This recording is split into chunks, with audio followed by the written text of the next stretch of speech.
And he was about 150 at this point. Like, he looked older than God's mum. Like, you know, he was an old guy. He got up on this rickety table and then sort of twisted his body round to show people at the back this Elmsley Count from, like, underneath. And we were all like, oh, my God, don't let him fall and die here. Like, do you know what I mean? It's just like, he's full of scotch. He's on a table that is not steady. You know, this is hardcore, man. But he was, he was totally fine.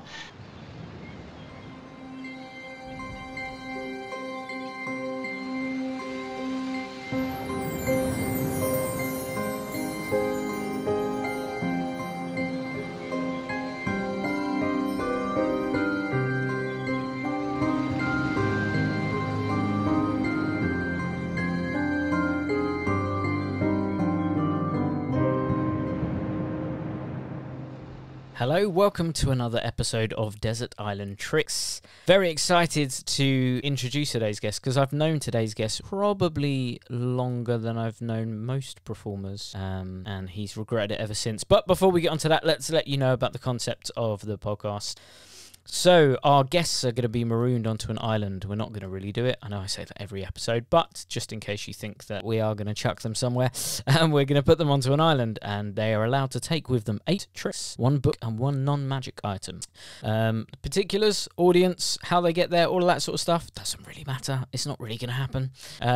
But they are allowed to be within those parameters, basically. So, let's get into today's episode and introduce you to today's guest. So he is a friend of mine who I've known for a really, really long time, since I was probably about 15, 16. And he's probably one of the most well-read performers ever. And he's an absolute genius when it comes to taking different methods, putting them together to make really cool routines.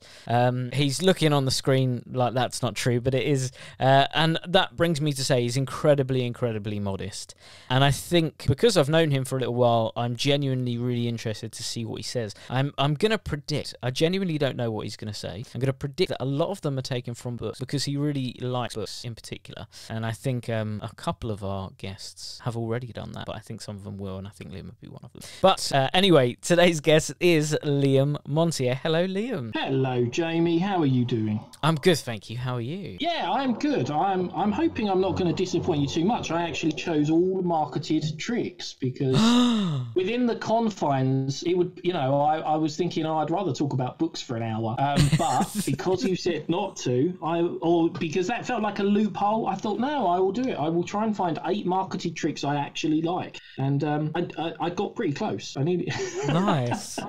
Well, some people have done like accidental honourable mentions, so they've slipped the name of a trick in. So you know, we don't mind that happening as long as it's not on your official 8. I will be making as well. I don't even know if I've told listeners this. So once I edit them, I'm going to make a spreadsheet to try and find the 10 most popular tricks amongst our guests at the end of a year's worth of recordings, because I think it'd be interesting. Yeah, it would. Yes. I don't think many of these would make it. I've obviously listened to the format that you were looking for and kind of just ignored it a little bit. I feel like most people have done that. Don't worry. Have they? Well, I've kind of picked 8 tricks that kind of map my journey through magic, I suppose. But I still stand by the fact they're all brilliant tricks. So if people are listening to this looking for tricks to kind of look up or buy or whatever, then you know, most of these would not disappoint. Good. So let's get into it. So let's take you to your desert island. What is the first trick you're going to take with you? So the first trick has got to be, for me, the trick that got me actually interested in magic, which would have to be the dynamic coins. Do you remember that? The 2 brass caps and the little metal ring? Who doesn't remember it? That's the question. It was such a great trick. I remember seeing it. I used to spend a lot of time at a shopping centre because my mum worked there. And when I was a kid during the school holidays, you know, it was cheaper than childcare, so I would just sit there for 10 hours a day. And there was a magician there, Julian Black, who was a lovely guy, and obviously very patient because he didn't mind, you know, a 10-year-old me just watching all of the tricks for 12 hours a day in a row. But one of them was the dynamic coins, and I think that was the first time I'd seen a trick where I wasn't slightly embarrassed by the trick. It was always, before then, I'd seen people kind of pretending to pull coins out of their ears or whatever, and I always thought magic was a bit naff. And I don't know that that's changed that much, but now after I saw the dynamic coins, you know, the little pile of 10p's appear and then jump over to the other place and back and then turn into 5p's, I was just like, oh my God, like this looks awesome. And it was impossible to work out. I literally spent, 2 weeks watching the same guy do exactly the same routine, because he was a pitch man selling them to, punters for gifts and stuff. So his routine was the same, and I just had no idea how it was done at all. And so I loved it. I bought it, and it was the first time I think I've really fooled my dad. I was interested in Magic before then, but I remember I have a memory of showing it to my dad when I was about 10, and just going, look, you put the ring around the cap, and then the coins appear, and then they jump over here, and then they jump back. And he was going, wait a minute, what is happening here? Back up. And he was a smart guy, so it was kind of, one of the first tricks where I was like, oh, I've really impressed someone kind of accidentally. Someone else, rather than just impressing myself with the trick and how it works, which turned out to be an important part. So I've got an embarrassing story about the dynamic coins. Have you? I have. You've got to tell us now. You can't. So when I was little, I'm sure it was Hamleys or somewhere like that. They had dynamic coins, and of course my mum bought it for me when I was little. And me being an annoying kid, I couldn't wait. So I opened it up on the way home and couldn't work out how it worked. So in my head, it was broken. It didn't come with what it needed to come. Of course, it did have what was needed for it to work. So we went back to the shop and complained that this trick did not work. And then, of course, I was shown it does work. So did that taint your love for the trick? Were you like, stupid trick, never doing that again? No, if anything, I was like, this is going to work on everyone. If you can examine it as a magician and then take it back because it doesn't work, then you're probably okay.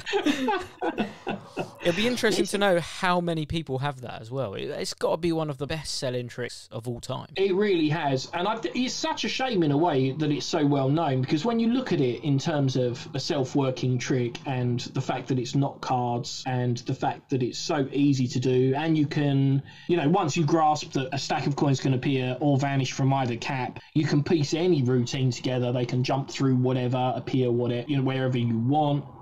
It was a chance to kind of be a bit creative with it as well. It was like, it's just such a good trick.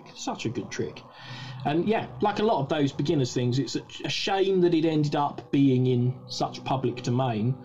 But then I suppose that's the sort of trick that will be, because you need something, if you're going to sell it to laymen, you need something where they can literally just hold out their hand and then go, and then it works. Like, they're the tricks you're going to sell. You're not going to sell anything with, the Elmsley Count in it to someone who's never just wants to show a few mates at Christmas or whatever. Mm-hmm. So it kind of makes sense. But yeah, I think that was one of my first tricks. And I think I haven't got a set, but I think if I had a set, I would still play with it here. Like, it would be great. So maybe I'll have to keep an eye out and buy another one from maybe Marvin's now, I imagine. It's probably, I don't know who manufactures it, but yeah.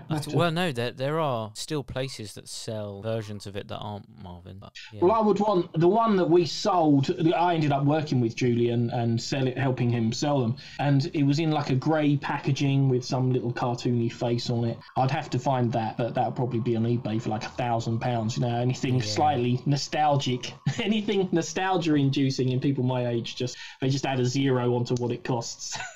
Nice. So I think that's a really good start. But I mean, Liam did say before we started as well, he's almost mapped his journey throughout being a performer. So it's going to be interesting in Liam's case that we're going to see a progression, I should think, through his trick choices. Yeah, hopefully. I just, the thing is, there's so many good tricks. There's a lot of terrible tricks as well, but it's so you can, it would be so easy to just pick 8 and go, these are great or whatever. But I was kind of thinking of the ones that I still do now or would do now. That was kind of my criteria, and tricks that I had a history with, rather than just, this is new and shiny, because loads of stuff is new and shiny. You know what the magic industry is like. There's so much new stuff every week, it's just impossible to keep up with. So I've kind of rebelled and just stuck to the tricks that I've been doing for 25 years.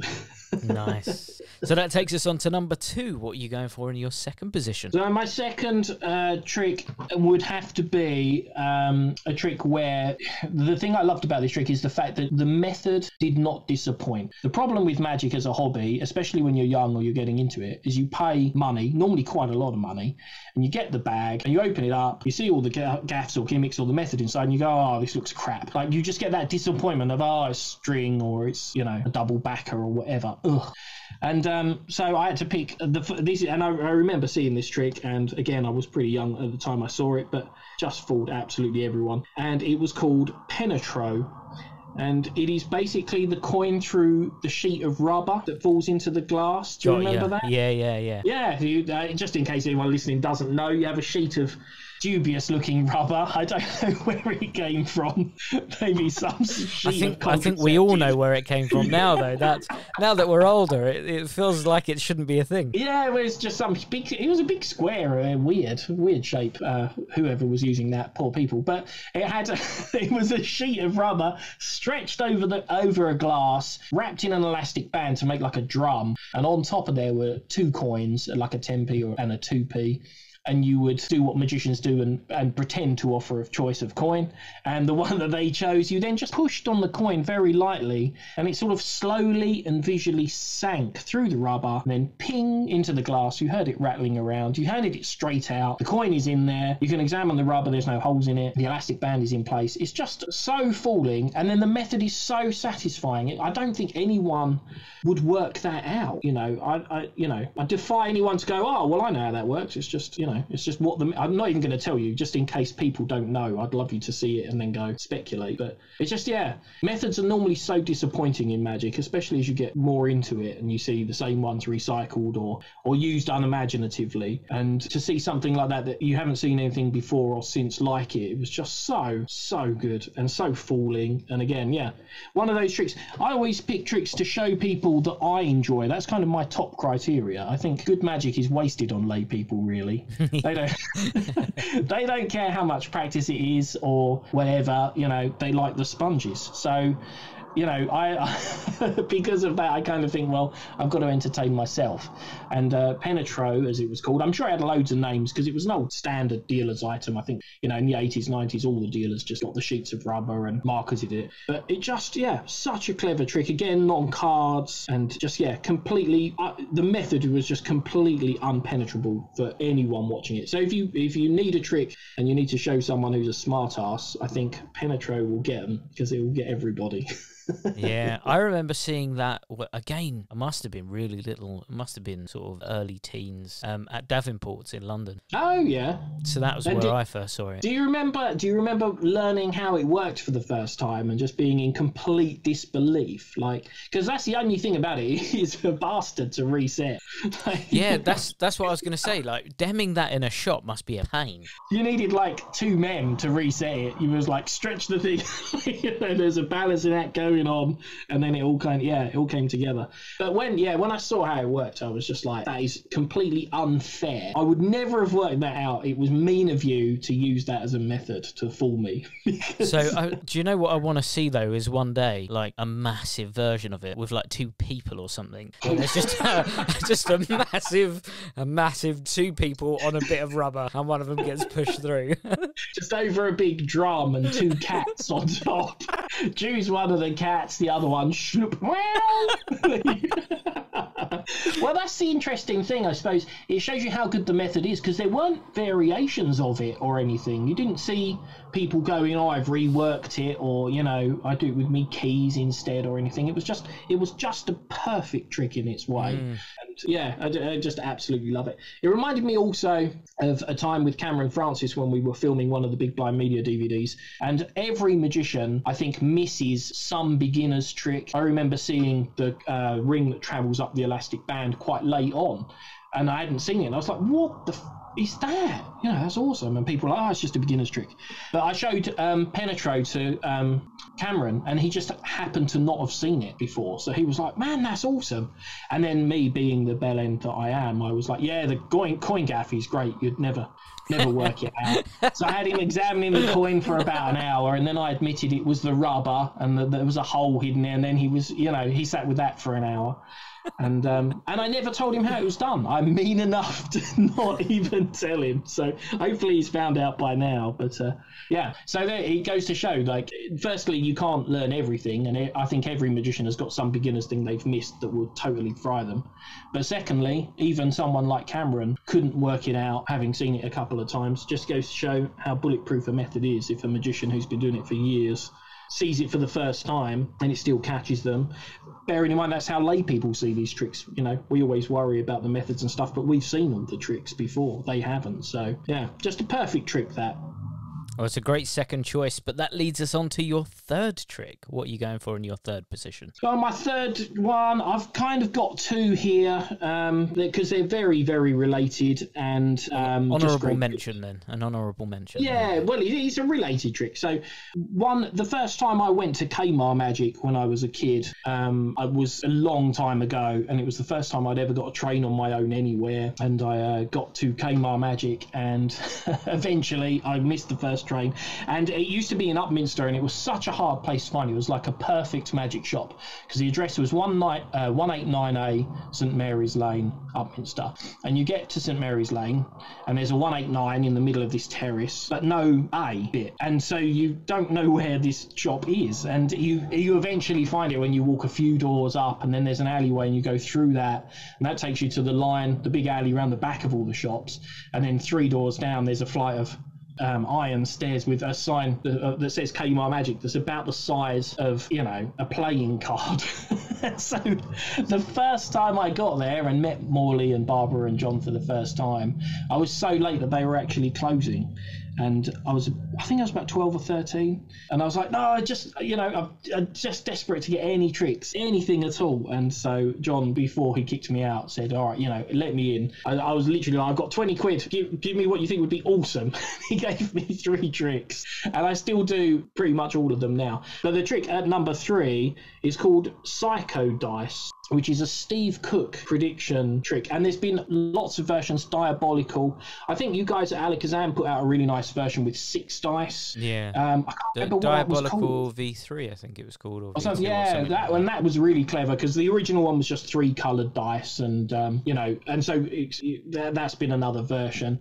And yeah, and that was just a trick that, again, I loved the method. It was really clever. It's a lot more clever than people think as well, because magicians tend to think of it as being a multiple out, but I don't think you can call it that because it's always the same colour dice in the same place. So the effect is you have 3 coloured dice, they shake them around in their pockets, and then they choose one, and it matches the one that's inside the box that you've left off to the side. And so to call it a multiple out, I don't think is right, because if it was a multiple out, you know, and you pick the blue dice, you'd go, well, underneath the mat is a thing that says blue. Or if you picked a white dice, you know, if you check my cat's mouth, inside is a prediction. But it was really cool. It was like a multiple in more than a multiple out. Do you know what I mean? It was just like, which is really clever. And I chose that because I eventually ended up working with Steve Cook. He's a lovely bloke and such a great magician.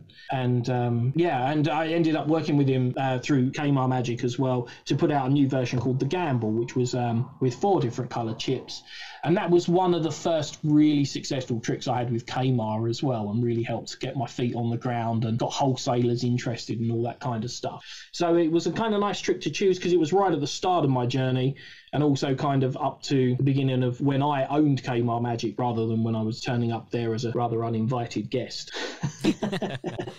But to be honest, I think I could put loads of Steve Cook tricks in there because he's just got such good stuff. As you guys know as well, you put out Symbol, which was an amazing trick and did really well, and Volition, and I love meeting him as well. He comes up occasionally, and I love the fact he's a very like friendly uncle or granddad character. But then the magic will just totally fool you. It's not like a granddad producing some sweets from a bag. It's like he does some thought of cards across. You're like, oh my god, it's just totally done me here.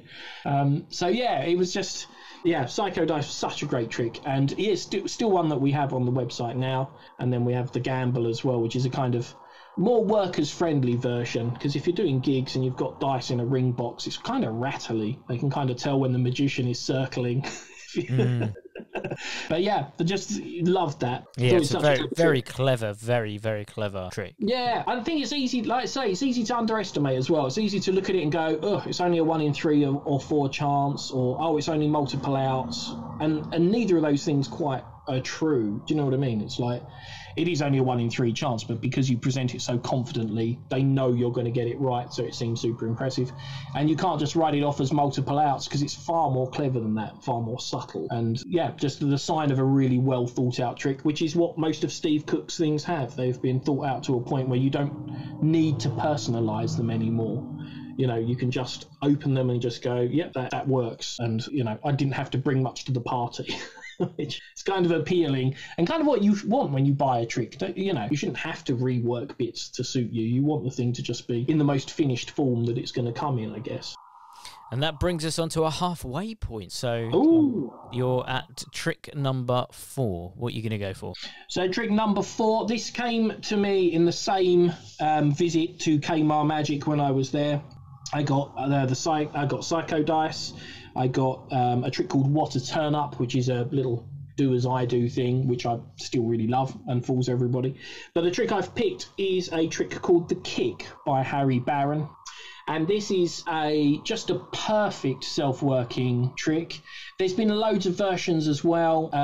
You might know it as the Rainbow deck, which is a version with different colour backs. That was kind of re-released by Leonard Green as Stolen Cards, which is same thing but had Leonard Green's touches on an old classic trick. There's been loads of versions. We put a version out with Big Blind Media called the Big Kick, which combined a couple of different elements. But basically the effect is you have a deck of cards.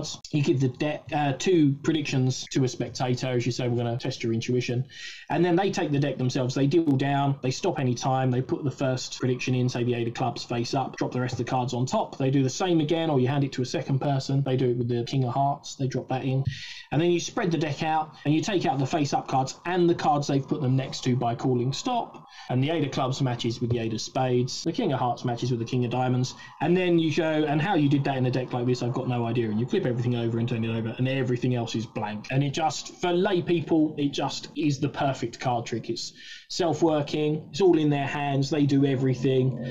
And that Gemini Twins thing, which is what it's based off, which is a Cole Fulves thing from his self-working magic book, I think the second one that Dover put out, it's the first trick in there. That procedure is one of the only forces I think that is really convincing, because it can be kind of like you can deal through the deck's in your hands as a punter and you deal until you want to stop, and there's no other force, there's nothing else going on. We're not holding a break and hoping they stop in time, or even worse, holding a break and riffling down the deck until they call stop and then pretending we've cut there or whatever. It's just, it really does feel genuine enough to use in mentalism, whatever. You know, you can say if you dealt a few more we would have ended up with a different card, and they have to go, yeah, that makes sense because I dealt so many and it was here, you know. And yeah, so that was another one. It might not be, that might be an esoteric choice. I don't know that many people would know that necessarily, but it's just a perfect trick. I think the perfect sort of card trick has, or perfect trick in general, either has 1 phase or 3 phases. And if it's 1 phase, like Penetro we talked about earlier, where, you know, you go, look, the coin's in there, kapow, have that, that's great.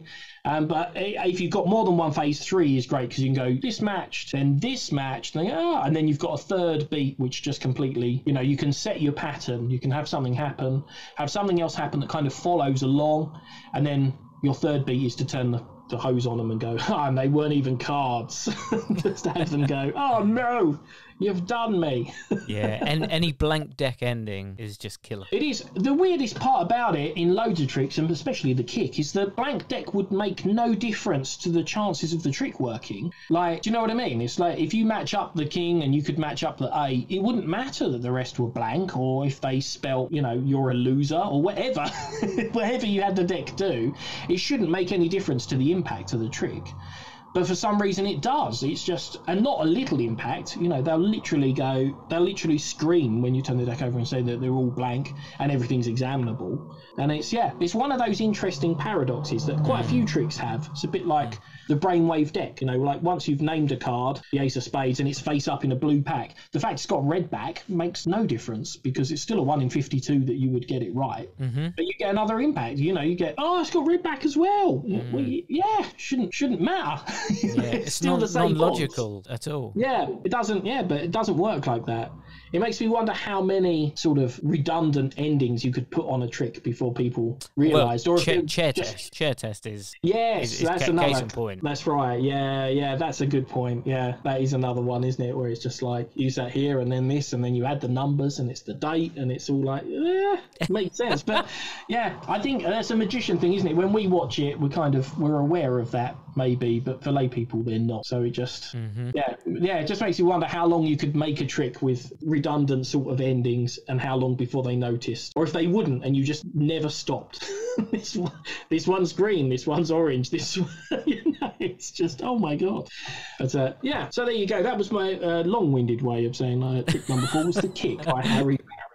Nice. So that takes us over the halfway point to number 5. What do you have in your 5th position? Number 5. This is a favourite trick of mine. I still do this. To be honest, I've aside from the first 2, I still do Psycho Dice on the kick all the time. But trick number 5, I think all these tricks have the theme of, when I bought them and learned how they work, I wasn't devastatingly disappointed with the methods. I was like, wow, these would fool me, and therefore would fool anyone who had not spent time looking at these. And trick number 5 is one of the sweetest tricks as well. Was Twilight Angels by Paul Harris. Great. Do you remember that? Yeah, 100%. That's great. There's been other versions subsequent to it. I think there was some flappy version with elastic sewn in it, wasn't there? I'm not a fan of that generally. I think and nothing ruins a magic moment more than hearing a twang. Like, do you know what I mean? Like, I've got this thing, look, twang. Yeah, okay. Like, I don't, I don't think that's a very good trick. The original one was just a booklet and 2 loose cards and the little mirror. I think there was Wayne Houchin did a version on the Paul Harris box set as well, which was similar with a Zippo lighter, and he'd kind of scratched it out instead of them being That's printed. the one, yeah. Well, there was one where it might have been Lloyd Barnes, actually, that I'm thinking. It ended up on the lighter. So you took it off, and then it was etched onto the lighter as well. Yeah, see, that's an interesting idea, but for me, the original one, because you could give the card away. Like, I'm not going to be giving them a lighter. Well, it depends how bougie you are at Magic. Yeah, that's true. £25 giveaway each time. Now I'd be sending them invoices.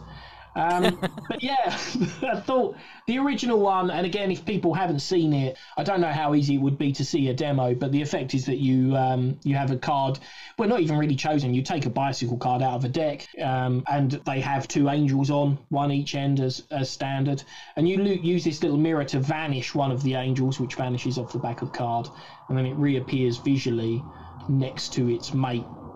And it's just such a sweet trick. Normally when magicians use the word cute, it's normally meant as a bit of a slur, a bit, that's cute. But this is just a super sweet trick. And yeah, I just absolutely loved it. And it was interesting, like, it's just, I don't want to give too much away, but I don't think it spoils too much to say it's just a double lift and some cleverness with the mirror.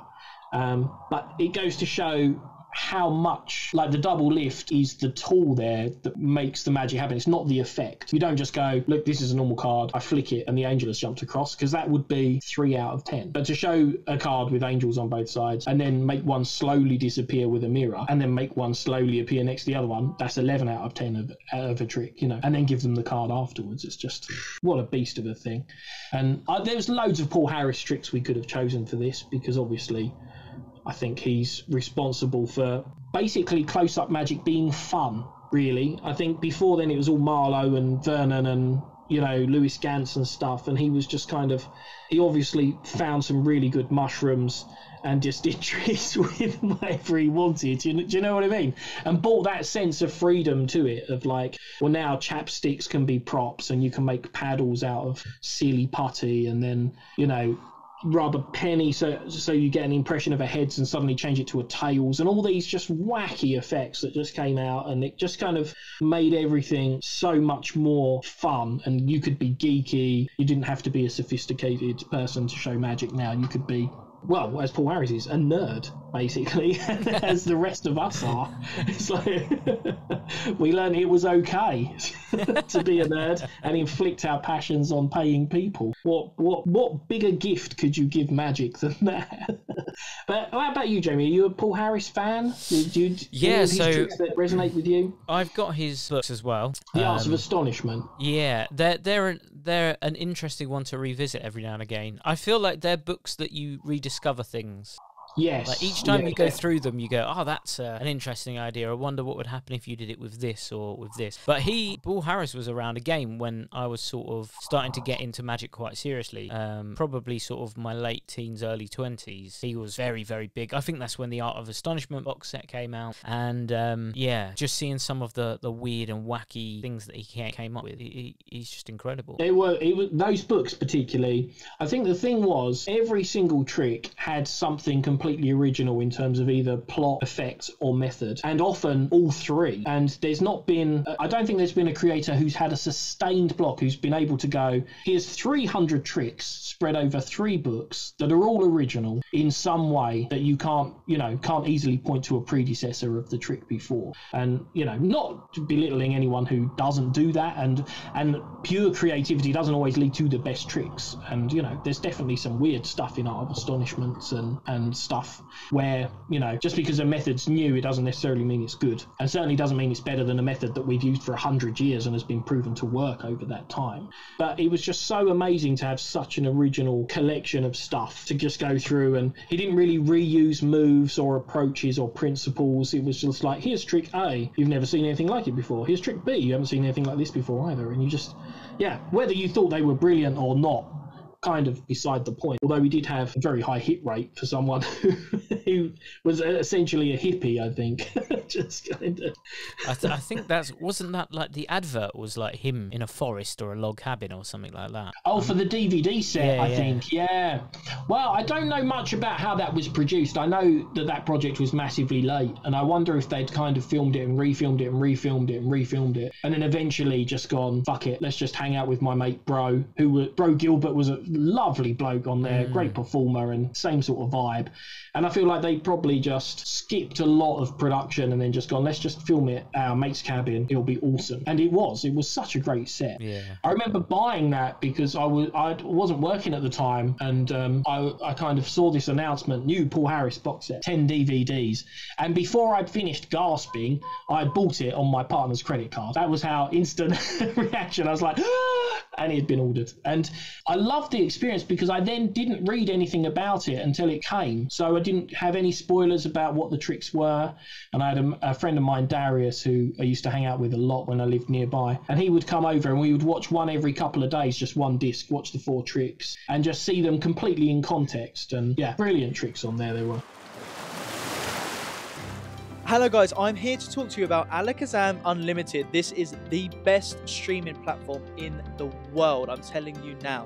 With Alakazam Unlimited, you get access to over 150 magic routines. This is video performances and explanations. We have card magic, coin magic, kids magic, rope magic, mentalism, stage, parlor, impromptu. We've got you covered. All of this for the low price of just £4.99 a month, and you can cancel at any time. Perfect if you've got commitment issues. Yes, I'm talking to you. Guys, you are going to absolutely love it. If you haven't joined the platform already, what the heck are you doing? Alakazam Unlimited is a streaming platform that you need to be a part of. Not only that, there is also exclusive content only available on the platform. Check it out now, alakazam.co.uk. Cheers. So great choices so far. That takes us on to your 6th item. Tearing through these, aren't we? Wow. Trick number 6. This is a great trick, I think. I know, obviously, you're never going to get someone going, oh, this ain't so great, because you've asked us all for the best tricks. But this, I think, is the difference. Years ago, Eugene Berger was asked, what's the difference between card tricks and card magic? And is there a difference? And if so, what is that difference? And he basically articulated the idea that card tricks are about the cards, so your jumping jacks or your aces that twist or whatever. But card magic is about more than that, about people or life or representative of something else, where the fact that they're cannibal kings is not really relevant to what's happening. And I think the first sort of exposure that we get to that is through Paul Curry's Out of This World, which is a trick that completely rewrites writes the rules on how strong a trick can be for a layperson. You learn it normally early on in some beginner's thing, maybe. So the fact it's in beginner's books just kills a bit of my soul, because it is too good for that. But, you know, in my case, I didn't even see it done first. I'd read it from a pamphlet, I think, that maybe a dealer even sold, you know, like as a separate thing. Just read it. Oh, okay, this is a trick where they separate the reds and blacks. And, you know, the first time I did it, I was just in awe of the reaction it got, and I found it quite awkward, really, because, you know, it was actually for a teacher at school, and she dealt deal, la la la la, and then you go, now these are all the reds and these are all the blacks, and even with you know, that was probably the presentation I had as well. I was just going like, look, you done it. Go you. And she was just completely uncomfortable with what had happened, and she was just, you know, completely silent. And then I was thinking, has this not fooled her? Like, is she like, this is shit, this trick? You know, when no one says anything at the end, and you're like, did this hit or not? And she was just mentally distressed by this trick, and the fact that, you know, she had held these cards, she'd made every decision, and they had all been separated out into colour. And I think that was the first time I kind of got the grasp that, okay, so, you know, card tricks are more trivial than card magic. Not that there's any problem with being trivial. Trivial magic is as good as any, and, you know, I don't think it's better to be doing one sort or the other. But it was a kind of a really clear indication that some tricks could be taken far more seriously, I think. Yeah. And it's just a brilliant trick. And there's loads of versions. I mean, I'm sure you do a version as well, do you, of Out of This World? Yeah, well, I've played with my own versions, haven't I? I've got bizarre versions, which it's a version of Out of This World, isn't it? And there's been lots of bizarre versions which are sort of remarketed as Living and Dead tests, where they separate Living and Dead, but essentially it's just Out of This World.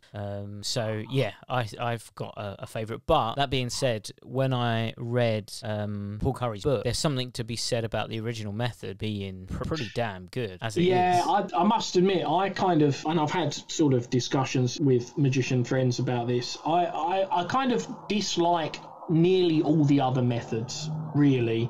And you always hear the same things, you know, oh, it's not a shuffled deck. Well, that's fair enough. You can get into it from a shuffled deck, but, you know, I take your point. And you also get, oh, you have to keep count, and there's no reason for the marker cards, and all this kind of criticism. And it's all just, when you see the impact the original trick has, all this method whining is just completely irrelevant, I think. It's just like, there is just, you know, you're hyper-focusing on totally the wrong elements of it, you know, and something that a lot of magicians tend to do, actually, and I include myself in all of these criticisms, is we tend to look for a reason to not do a trick. You watch a trick, you think that's great, you buy it, and you go, oh, it's rough and smooth, oh, I don't like rough and smooth, or whatever, you know, and you're like, but you like the trick, and how passionately can you hate a method that just means moving your thumbs? Do you know what I mean? It's like, get out there and do it. And so, and yeah, other versions, I mean, there's the UF Grant one, which is the shuffle deck, where you pull out the cards one at a time and ask which colour it is. And yeah, like, who does that? Like, that takes longer to do than Paul Curry's one. You bring out a card and go, what colour do you think it is? And the layman goes, red. You're like, come on, you know, we're going to all be dead soon. Get cracking, shout out these colours, deal them out. So I think the Paul Curry one is just the perfect thing. They can deal quickly, you can hurry them up if it's taking too long. I've got some tweaks on it on one of the Big Blind Media DVDs, where you don't have to keep count. Basically, if you know the original method, instead of taking out the marker cards after they've dealt half the deck, you can pre-reverse the two marker cards in the middle of the deck, and then just hand them the deck and say deal until you come to the face-up cards. And then you haven't got to keep track of what they're dealing or stop them or anything like that. So that makes it a bit more practical, I suppose. It stops you having to keep count of what they're dealing while trying to maintain some conversation, which is something I can't do at all. I will normally just completely ignore what they said, you know, just go, so do you, do you believe in psychic ability? And then my brain will go, ooh, while I'm trying to keep track of them dealing 24 cards. And they might say something incredible like, yeah, you know, I had a feeling and won the lottery, and I've just gone, yeah, ooh, 24, stop. So I get that. But yeah, it's just such a good trick. it's beyond the sort of strength that a card trick should have. And I love new presentations for it. I like all the bizarre aspects of it. I like that you can, you might not like card tricks, that's fine, but that doesn't mean you can't lift this whole method and plot out and go, now it's with living and dead people or whatever. I don't think it's out yet, but Simon, a friend of mine from a company called Dead Rebel Productions, he's got a presentation, which I will say here because it's on the way, and it's he's got photos of children either smiling or sad looking. And it's about this sort of empath. I don't know what the word is for someone who's super empathetic, but she can sort of feel the emotions tied in with the pictures. And so you go through the thing, and then you've put all the smiling children together and been able to sense that the grumpy kids have ended up on the other side. And that's just such a good presentation. The Living and Dead one is such a good presentation. It's just the actual method there is robust enough to just be lifted out, and you could do literally anything, wouldn't it? You can go cats and dogs, were you a cat person, whatever, and loads of methods as well. One of my other favourite versions is a Stephen Tucker one called Galaxian, which you can get from kaymarmagic.com, KAYMARGIC.com, and probably Alakazam as well, which is www.kaymarmagic.com. Sorry, Peter, boys got to eat.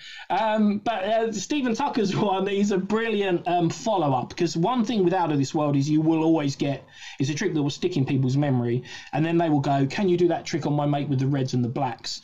And that kind of kills the end of the trick to some extent. It's a bit like, have you seen the film where the butler done it and no one expected it? And you're like, oh, dude, But Stephen Tucker had this version where you gave them the deck and they dealt into two piles, one red and one black, face up. And all the cards are face up, and you just trust the spectator to close their eyes or cover their eyes, and they deal through. And at the end, you spread the packets, and of course, they're a total mixed up mess, so it looks like it's gone wrong. But then when you turn the packets over and spread, half the deck is red backed and half is black backed, and they've separated the backs instead.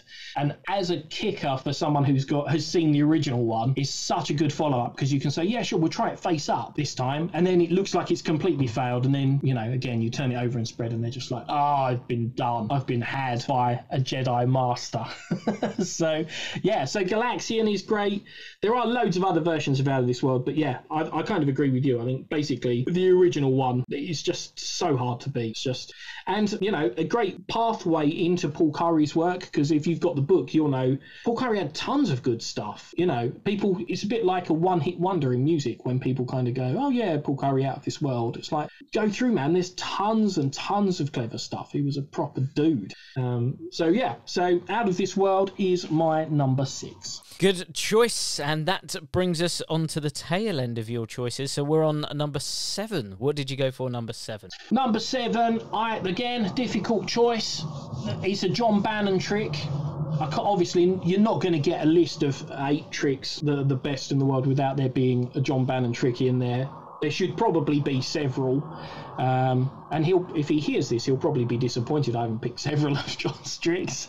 But I easily could have done.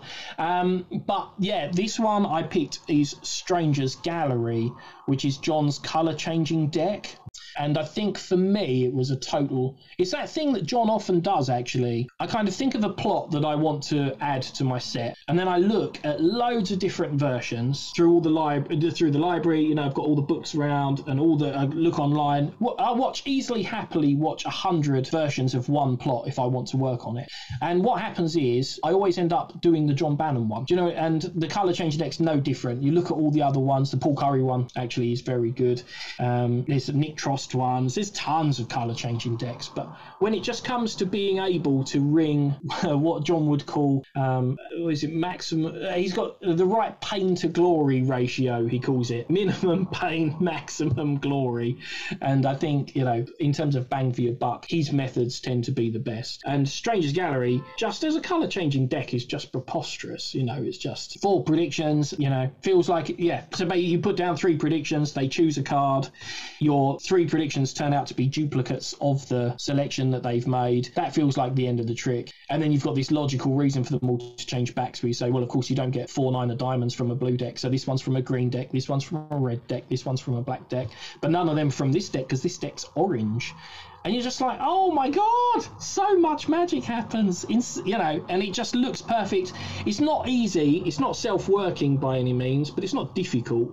And I think it's one of those tricks that you should want to learn the technique for. Like a lot of people don't like learning moves and stuff, and that's fine. But I often think you've just not seen the trick that uses the move that would make you go, oh, I've got to learn that now because I've got to do that trick, And Stranger's Gallery is that for me. I think it's just, there are other good colour changing decks, but again, in terms of structure, it goes back to that thing of having 3 phases that I was talking about earlier. You've got your prediction phase, then you've got the loose ones colour changing the backs, and then you've got this unexpected full deck rampage of a thing where you go, and these are all now orange, and it just feels well constructed. And it shows John, I think he's got that with a lot of his tricks. We were talking about Paul Harris earlier, and he's sort of, drug-fueled creativity. It feels like he's on mushrooms or whatever and just sitting there whacking out all these brilliant ideas.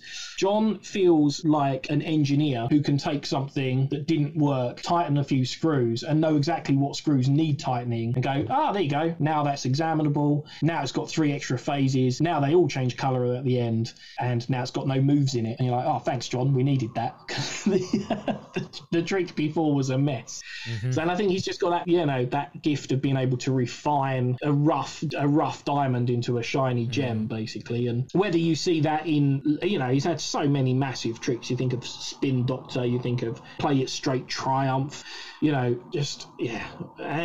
anything in the Impossibilia and Smoke and Mirrors. It's just, he's got so many big tricks and so many definitive versions of plots that you might like. That, if you don't have enough John Bannon in your life, that's something you need to fix pretty quickly, I think. That was the first colour changing deck I did at gigs as well. Was it really? Oh, wow. And what I loved about it as well is you pretty much starting with a normal deck by and large, and you're ending pretty much with a normal deck by and large. Yeah, that's right. There's only 3 elements that need to be considered when being handled by an audience, and that's easily taken away from the situation. And because of the way it's constructed, it's never thought of really. The deck is the thing that for some weird reason they want to grab and look through straight away. Yeah, I think that's because that's the big kicker at the end, isn't it? It's like if you do cups and balls and produce 3 lemons, no one's interested in examining the little red balls you were messing around with before. And it's the same sort of structure, I think. But it also works because you can spread the deck that's gone orange, and then it makes sense to get rid of the other cards because they don't match this deck now. And then if you need to, you can carry on with the orange deck. And it, like you say, it's a regular deck, and then you can bust on to whatever else you were going to do. So, it's a fantastic trick. And the early ones, I think he sold the rights, and the early ones were, the gimmicks weren't great. I think the deck was red, so it meant that there was a white, a blue, and a black backed card. But in Bicycle design, the dark blue and black look basically the same. So that was a bit of a shame. But I think Big Blind Media are going to redo it. If they haven't already, it might already be out, with 3 totally different colours and designs, custom printed especially for the job. And so that just makes it absolutely perfect, I think. And it's been a collaboration that I've been really happy to see because, Big Blind Media, I love the production and the rock and roll sort of vibes, and I love John's tricks.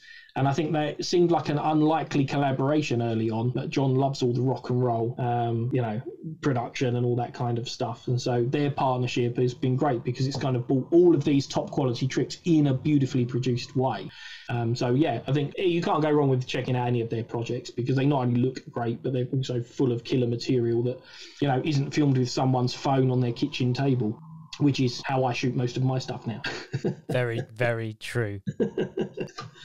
So that brings us on to your 8th trick. What are you going for? I'd kind of run out at 7. So I thought for my 8th trick, I would go with one of my other sort of favourite creators, which is Alex Elmsley.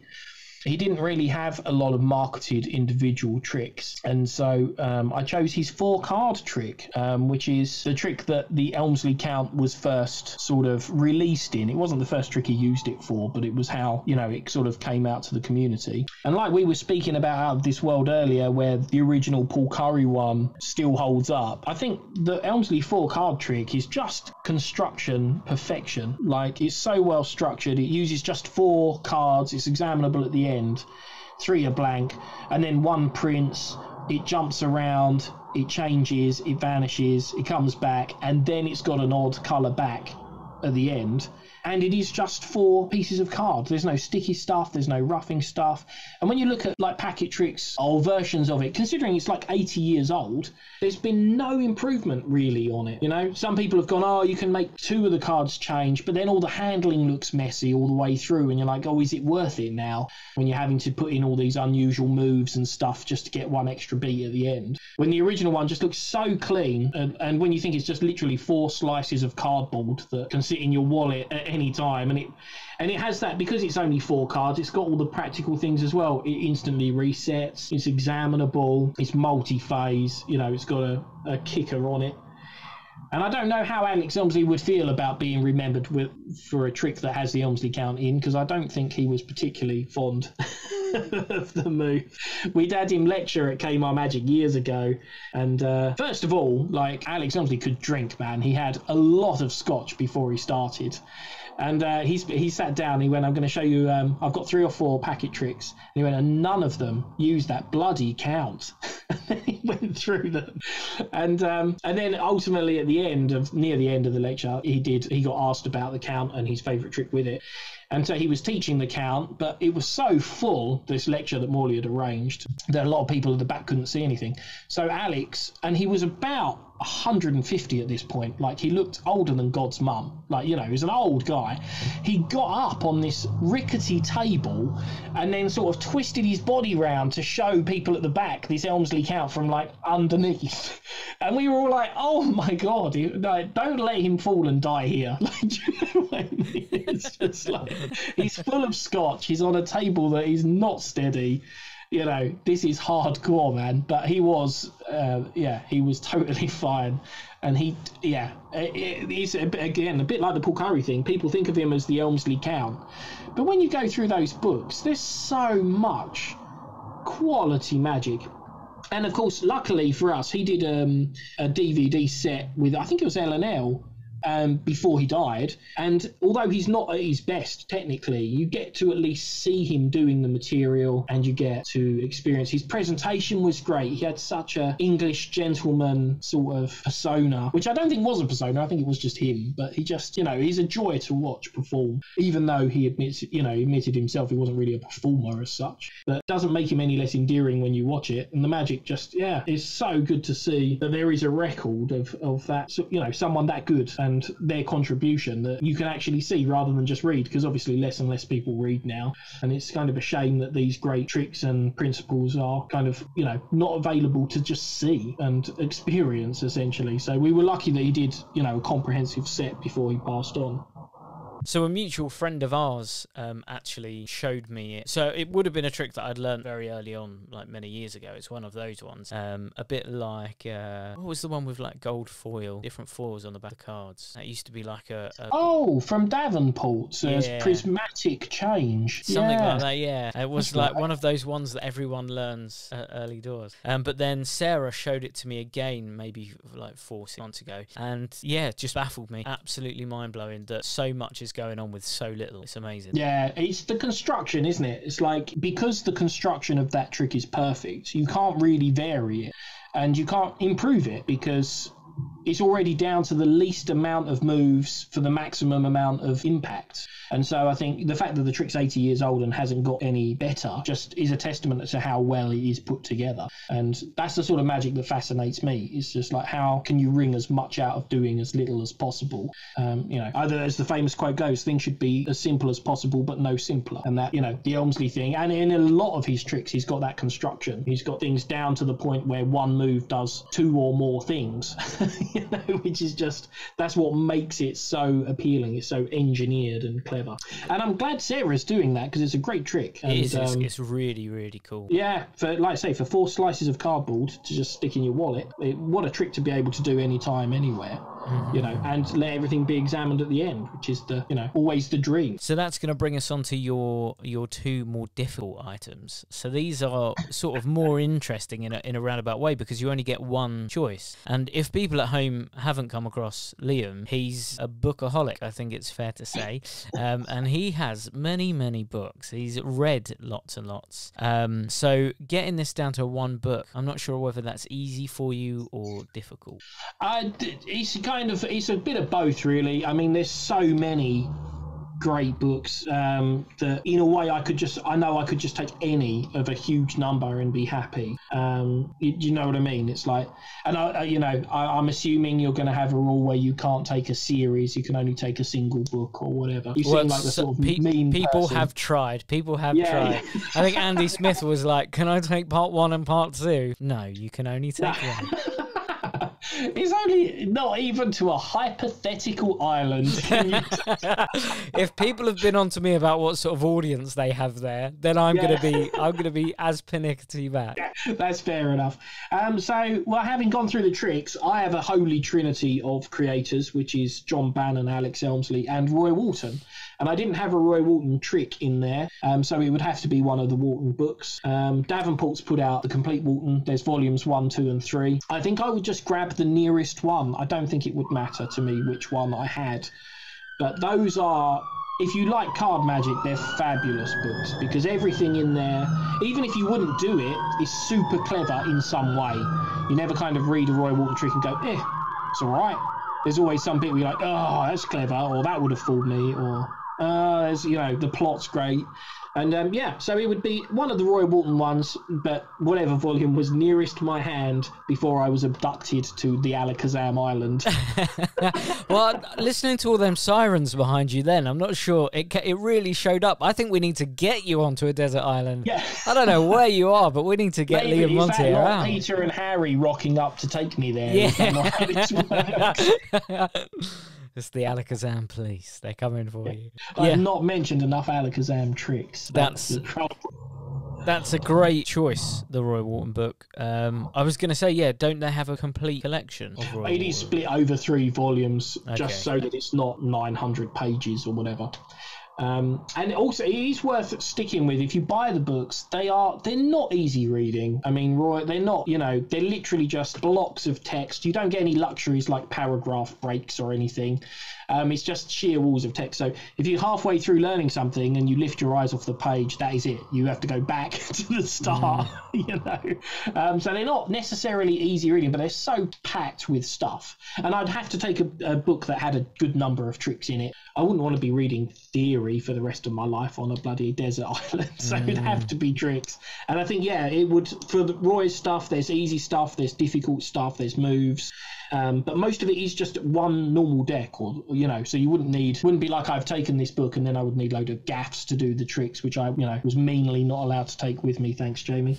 So I think Roy Walton is the practical choice in this set of circumstances.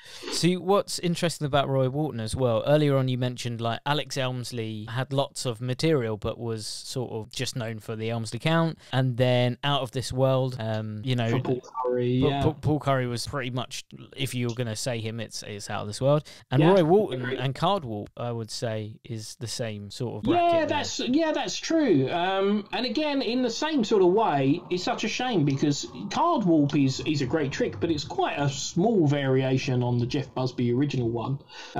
Basically, I think the original was with a banknote wrapped around the card, and Roy was like, "Oh, a playing card is way easier. It means you can just do everything and not fiddle with it all, basically."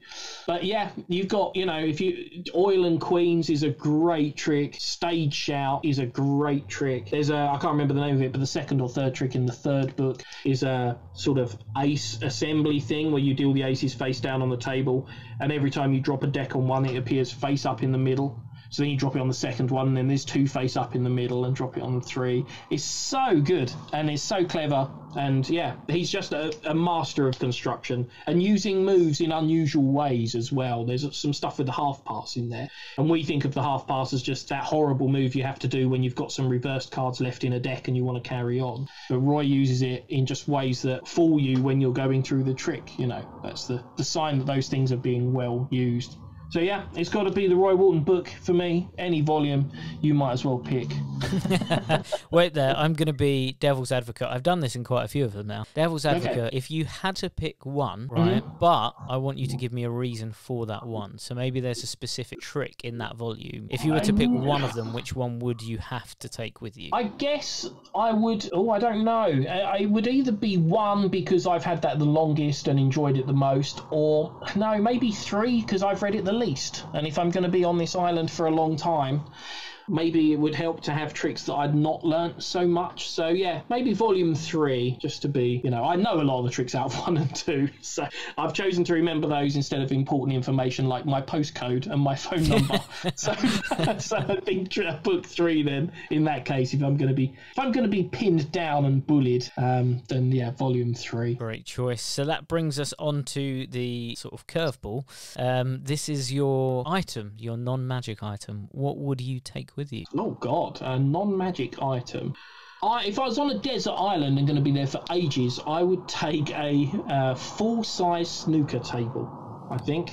A full-size snooker table. I should add that this is supposed to assist you in magic in some way. So you said unrelated to magic, so I gave you unrelated. I was just going to say that, but then I was just thinking there have been pool tricks. In fact, you had a trick years ago with a pool table drawn on the back of some cards, and then the holes surprisingly moved. And that was a really cool trick.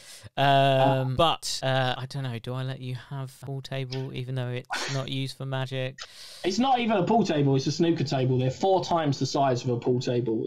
Oh, okay. Someone mentioned a book being so big that they were going to use it as a raft off of the island. So maybe that's what we're going with. Your snooker table is your raft off of this island. A snooker table would just sink straight to the bottom. I kind of figured there was no escape, so I might as well practice my snooker and have a Roy Walton book. And then if there was a raft, it could be for someone else. It could be for your next guest. They could leave. That's fine.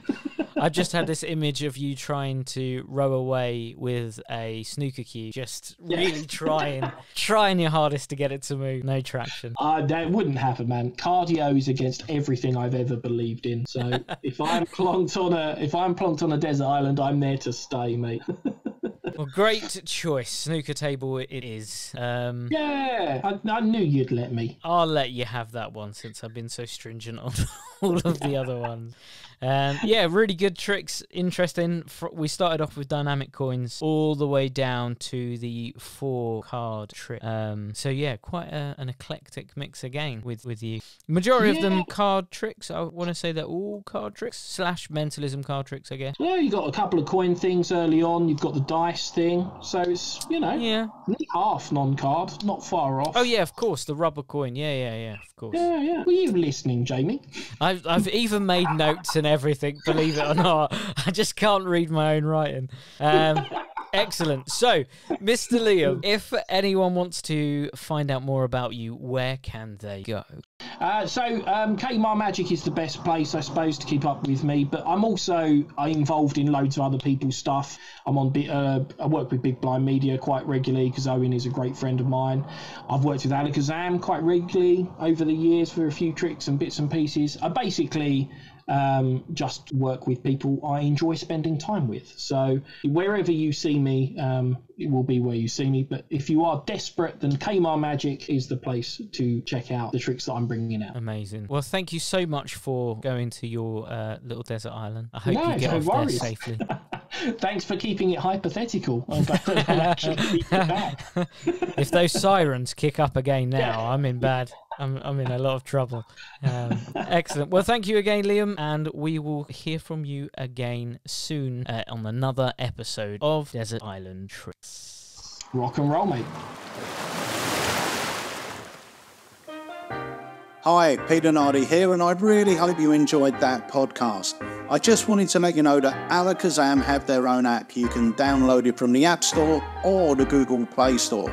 By downloading the app, it will make your shopping experience even slicker at Alakazam. You'll also get exclusive in-app offers and in-app live streams. So go download it now, and we'll see you on the next podcast.